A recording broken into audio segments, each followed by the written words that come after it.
In Fianna Fáil we support home ownership.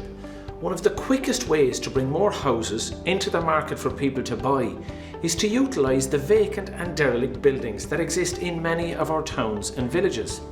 Now today, we've launched a new town fund to do just that. The scheme will deliver grants of up to 30,000 for the refurbishment of vacant properties, bringing them up to new home status. The grant also applies to the conversion of property that was not used as residential previously. So there will be an additional 20,000 available for the conversion of these derelict buildings. Who can apply?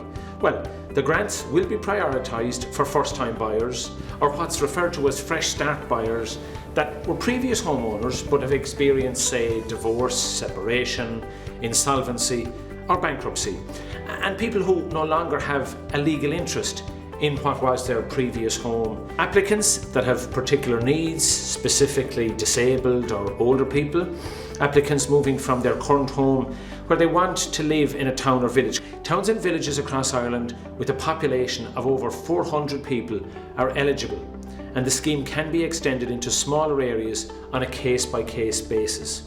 The grant will also be expanded in city areas with high levels of vacancy, and that will be happening over the coming months.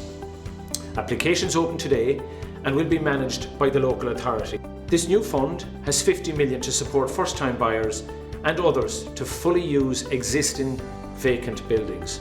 We're committed to providing housing for all, and this is another way to help us deliver on that.